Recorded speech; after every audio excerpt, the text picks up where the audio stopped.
Oui, allô, allô, bonjour, bonsoir, c'est PMD, merci encore.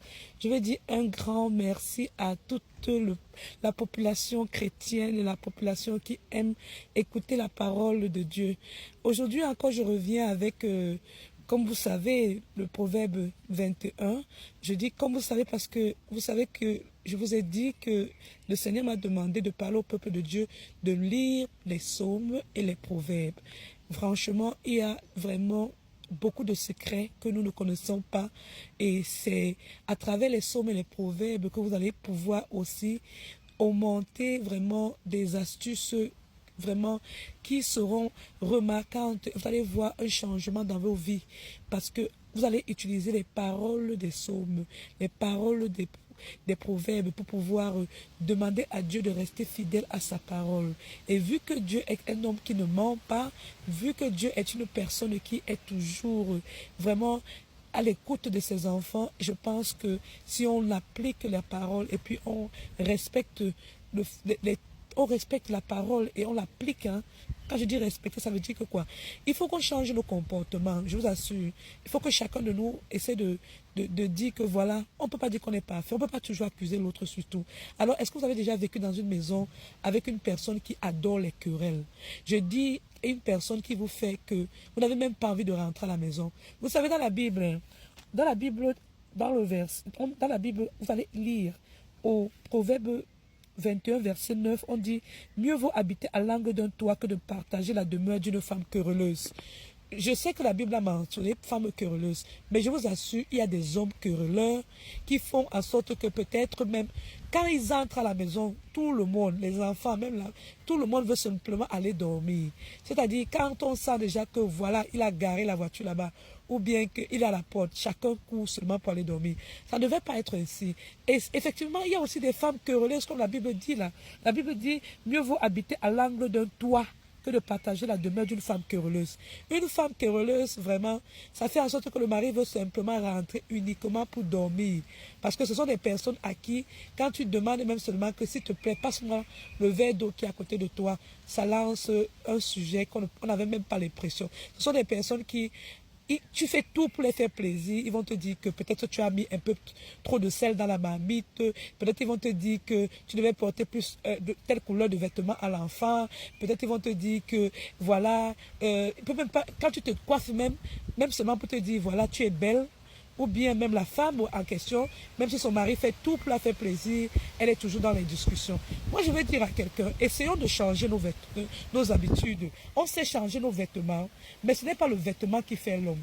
J'ai discuté avec une personne un jour, et puis je parlais avec la personne, et puis la personne a dit, oh, il pense qu'il va changer ses vêtements. J'ai dit que ce n'est pas tes vêtements qui vont changer ta personnalité. Ce sont nos habitudes que nous devons changer. Les vêtements, on les change.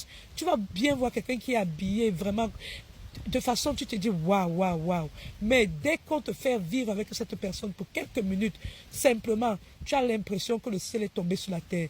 Je vais dire à quelqu'un aujourd'hui, s'il vous plaît, ne prenez pas, je vous dis toujours, moi je viens ici pour parler de la parole de Dieu, je ne viens pas ici pour donner pour faire en sorte que les personnes se fâchent de moi.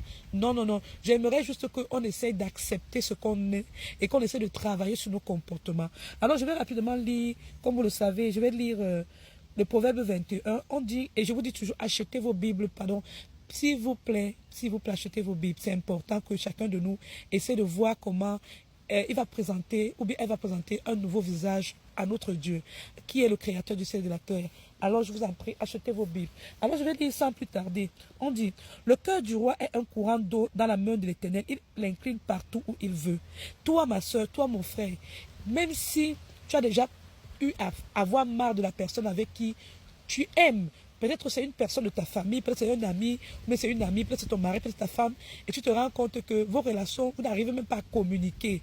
Je vais te dire une chose, le secret c'est de te mettre en genoux. Appelez toute la communauté, parlez, appelez même la famille, parlez.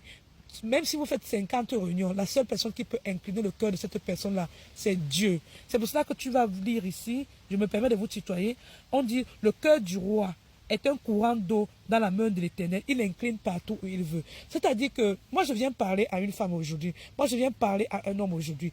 Ce qui est en train de se passer dans ta vie, si tu sens que les relations avec une personne que tu aimes vraiment sont difficiles, mets tes genoux au sol. Tu pries pour demander à Dieu d'incliner le cœur de cette personne afin que quand vous pouvez communiquer, vous pouvez trouver un terrain d'entente et que vous allez dans la même direction. Parce qu'il y a des personnes que tu dis que allons à gauche, la personne va te dire que allons à droite.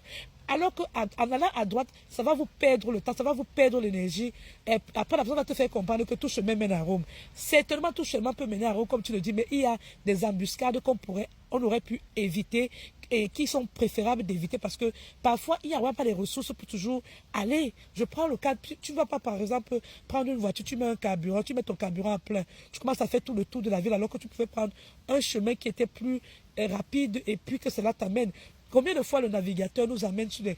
Pour ceux qui utilisent les navigateurs, les tom-tom là, ça t'amène dans une autre direction plus grande. Et c'est une perte en carburant, c'est une perte de temps. Donc je vais dire à quelqu'un aujourd'hui, il faut penser à prendre la parole de Dieu pour pouvoir amener le Seigneur à venir faire ce qu'il a demandé. Il a dit, parce qu'il a dit qu'il est un Dieu fidèle. Donc quand tu pries, tu dis Seigneur. Dans le Proverbe 21, il est écrit que le cœur du roi est un courant d'eau dans la main de l'Éternel. Il incline partout où il veut. Je viens te soumettre le problème de telle personne. Si c'est même ton chef au boulot, tu dis, voilà mon chef au boulot, il n'arrive pas à me signer mon contrat. Je te prie, Papa Yahweh, incline son cœur afin qu'il puisse me donner ce qui est bon pour moi en accord avec ta volonté. Seigneur Jésus-Christ, voici mon mari. Je te prie en ce jour. Papa Yahweh, c'est toi qui me l'as donné comme mari. Transforme son cœur, Papa Yahweh. Toi, tu peux l'incliner dans l'angle que tu veux, afin qu'il puisse être un bon mari, afin qu'il puisse être un bon papa. Voilà ma femme, Seigneur. C'est toi qui m'as donné cette femme. Je ne peux pas aller me mettre à divorcer parce que je ne veux pas le divorce. Je veux qu'on soit unis. Je te prie. Transforme son cœur afin qu'elle puisse prendre conscience. Donc, c'est ainsi. Tu prends les paroles de la Bible pour pouvoir renforcer ta vie de prière. Est-ce qu'on se comprend? Et dans ce que tu vas faire, tu vas toujours appeler l'Esprit Saint. Parce que le Seigneur a dit que quiconque va blasphémer contre l'Esprit Saint ne sera même pas pardonné, même un peu. Donc, chaque fois tu dis que Esprit Saint de Dieu entre dans le corps de mon mari, Esprit Saint de Dieu entre dans le corps de mon patron, afin qu'il puisse sortir de ces ténèbres et entrer dans la lumière et me donner ce dont j'ai besoin, afin qu'il puisse être vraiment doux avec moi, parce que il y a des moments où il y a des patrons qui te regardent comme ça, ils te détestent. Il y a les collègues de boulot qui te détestent, tu te demandes que j'ai fait quoi. C'est comme si on avait mis un voile sur ton visage. Tu dois prier pour demander que ce voile-là s'enlève au nom puissant de Jésus-Christ. Tu dois prier, tout ce que je dis là, tu dois prier au nom puissant de Jésus-Christ, parce que le Seigneur a dit que quoi? Tout ce que vous allez demander à mon Père, vous demandez à mon nom. Donc même quand tu dis que Seigneur Dieu, Créateur, tu es le Dieu qui incline le cœur du roi, alors je te demande, je t'en supplie, incline le cœur de mon mari au nom puissant de Jésus-Christ. Toi qui pries pour ta femme, incline le cœur de ma femme au nom puissant de Jésus-Christ. Incline le cœur de mes enfants au nom puissant de Jésus-Christ. Que mes enfants, la tétitude sorte dans leur corps au nom de Jésus-Christ. Que l'esprit de tétitude sorte dans le corps de mes enfants au nom de Jésus-Christ. Pour tout ce que les enfants sont en train de fuguer, tu demandes que Seigneur Jésus-Christ incline le cœur de mes enfants afin que mes enfants ne fuguent plus, qu'ils reviennent dans la maison au nom de Jésus-Christ. Que l'Esprit Saint transforme l'atmosphère dans ma maison et met l'esprit positif dans ma maison au nom puissant de Jésus-Christ. C'est toi qui dois mettre, tu dois pas seulement prier avec uniquement tes lèvres, tu dois prier ton cœur et ton âme. En fait, et tu sais que c'est comme je suis en train de prier, le Seigneur m'a exaucé. Comme je vous dis toujours, je lis une partie, vous lisez une partie. C'est un travail commun. Donc on dit bien, le cœur du roi est un courant d'eau dans la main de l'Éternel. Il incline partout où il veut. Toutes les voies de l'homme sont droites à ses yeux, mais celui qui pèse le cœur, c'est l'Éternel. Écoutez bien. Donc je vais sauter rapidement. On dit maintenant, des trésors acquis par une langue mensongère sont une vanité fugitive et l'avant-coureur de la mort. Évitons de mentir. Je vous ai dit d'aller lire Éphésiens 6. Dans Éphésiens chapitre 6, on dit que la vérité, tout chrétien doit avoir la vérité pour ceinture. Quand tu as la vérité pour ceinture, quel que soit ce que le diable va faire, il ne pourra pas t'atteindre. Je vous ai dit cela que, pour ceux qui ont écouté mon témoignage, j'ai eu un seul mensonge que j'ai fait dans ma vie. Je l'ai fait à mon âge très tôt. C'est ça qui m'a aussi créé beaucoup de problèmes dans ma vie. Et depuis que j'ai lâché, j'ai ouvert ce mensonge, le Seigneur m'a donné ce que il attendait que je fasse depuis et je n'ai pas fait. Parce qu'il faut éviter de mentir. Heureusement qu'aujourd'hui, depuis que j'ai sorti ce mensonge, le Seigneur il m'a donné cet esprit saint-là. Il m'a donné son notion là. Il a versé ça encore bien sur moi. Donc je vais dire à quelqu'un, sortons dans le mensonge. Arrêtons de dire qu'on va garder cela à secret. Jamais ne garde pas.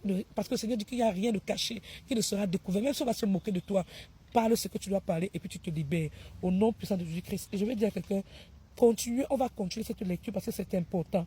Il faut savoir dire non pour ne pas tomber dans la tentation. Il faut savoir dire non au regard hautain. Il faut savoir dire non à la méchanceté. Restons dans l'amour et propageons l'amour en Jésus-Christ. Je parle pour que nous soyons unis en Jésus-Christ.